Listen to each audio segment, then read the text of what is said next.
আমি এই ভারতবর্ষের যারা সংখ্যালঘু আছে, মুসলিম, খ্রিস্টান, জৈন, বৌদ্ধ, এই সমস্ত যারা লোক রয়েছে, ধর্মের লোক রয়েছে, এদেরকে আমি আহ্বান জানাচ্ছি যে তোমরা এক হয়ে ওই অপশক্তির বিরুদ্ধে লড়াই করো, আইনি লড়াই, যাতে করে ওই আরএসএস বিজেপির কালো হাতকে ভেঙে দেওয়া যায়। এরকম ভাবে একতা না আনলে, এক না হলে এরকম ভাবে আজকে আমাকে, কালকে তোমাকে এইভাবে করে করে হিন্দুস্তান থেকে অ্যাটাক করে সবাইকে মারবে। এটা আমি বড়জোরে অনুরোধ জানাচ্ছি সব ধর্মের লোকদেরকে যে যারা যারা সংখ্যালঘু আছে বিশেষ করে এদেরকে একটা প্ল্যাটফর্ম আসতে হবে, যাতে করে এই আরএসএস আর হিন্দু মার্কা যারা কট্টর বিরোধী, যারা আতঙ্কবাদী হিন্দু, এরা যেন এই সংখ্যালঘুদের উপরে অন্যায় অত্যাচার করতে না পারে। কালকের ঘটনা, এই মুর্শিদাবাদ সুতি থানার একজন ছেলে উড়িষ্যাতে কাজ করতে গিয়েছিল, নাম হচ্ছে জুয়েল রানা।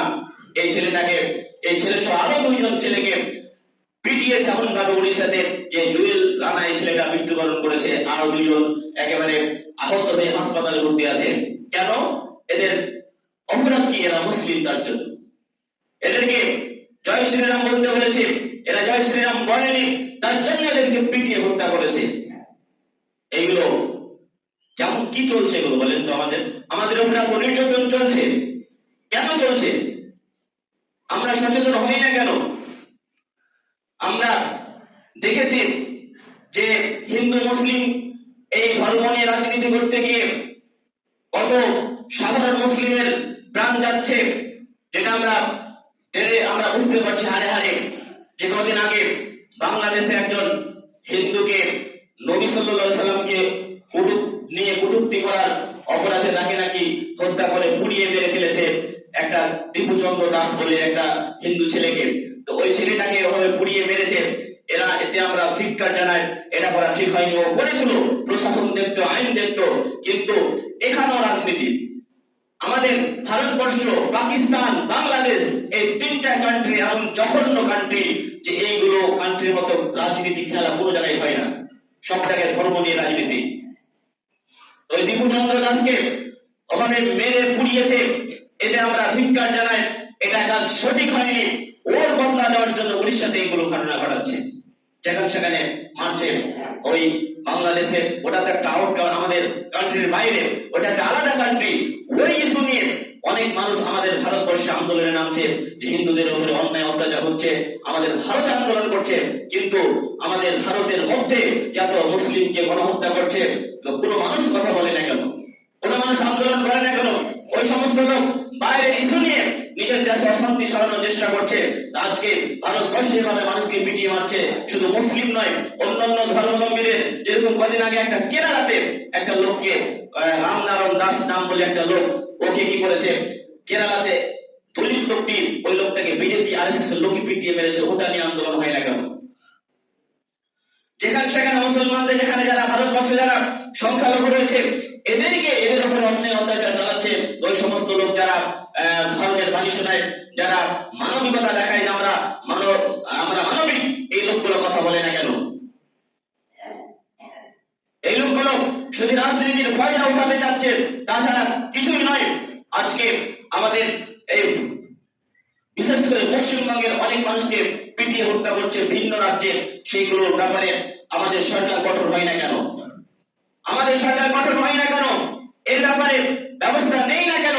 আর আমরা মুসলমান, আমরা চুপচাপ বসে থাকি, আমরা শুধু তামাশা দেখি যে ওকে মারলো তো খেলো, আমাকে তো মারেনি।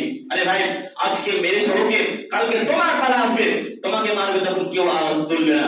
আওয়াজ তুলতে হবে, আন্দোলন করতে হবে, সরকারকে এমন চাপে ফেলতে হবে যে ওদের বিরুদ্ধে যেন তাড়াতাড়ি আইন ব্যবস্থা নেই। নচেত এইরকম যদি আমরা চুপচাপ থাকি, তাহলে একটা করে মারতে মারতে আমাদের মুসলিমদেরকে শেষ করে দিবে।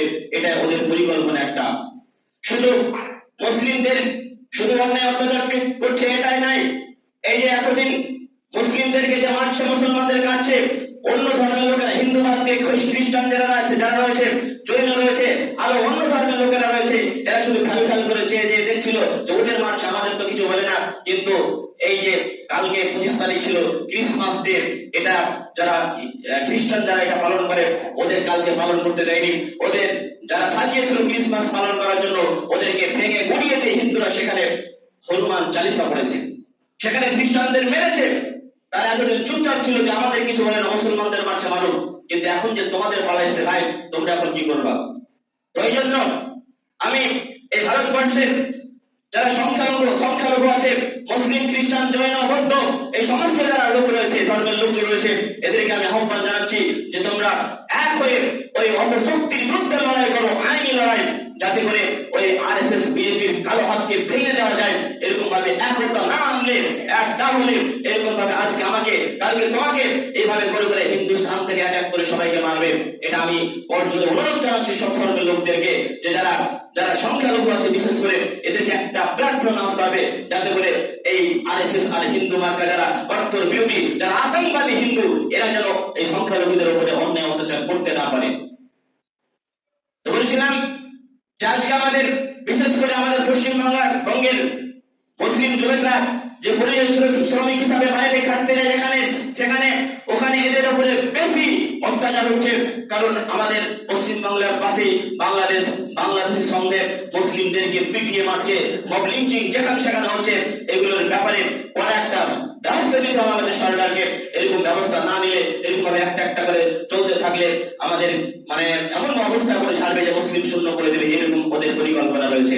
তো এটা আমাদের সোচ্চার হতে হবে, আমাদের মুসলিমদেরকে রাস্তায় নামতে হবে, রাস্তায় নেমে আন্দোলন করতে হবে, সরকারকে বাধ্য করতে হবে যে এই বিষয়ে যেন একটা ভালো করা হবে আইন নিয়ে আসে। আইন যদিও থাকে সেটা বাস্তবায়ন হয় না, সেটা বাস্তবায়ন আমাদেরকেই করাতে হবে। কারণ আমাদেরকেই ওরা মারছে, আমাদেরকেই পিটছে, আমাদেরকে হত্যা করছে।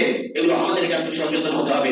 শুধু বসে বসে খবর দেখলে হবে না, শুধু বসে বসে আপনি পেপার পড়লেই হবে না, আপনাকে জাগ্রত হতে হবে, আপনাকে সজাগ হতে হবে যে এর বিরুদ্ধে, এই অপশক্তির বিরুদ্ধে, এই হিন্দুত্ববাদীর বিরুদ্ধে আমাদের লড়াই করতে হবে, আইনি লড়াই। আমি কাউকে উস্কানিমূলক ভাষণ দিচ্ছি না যে আপনি কি হাতাহাতি করেন, আপনি কি মারামারি করেন।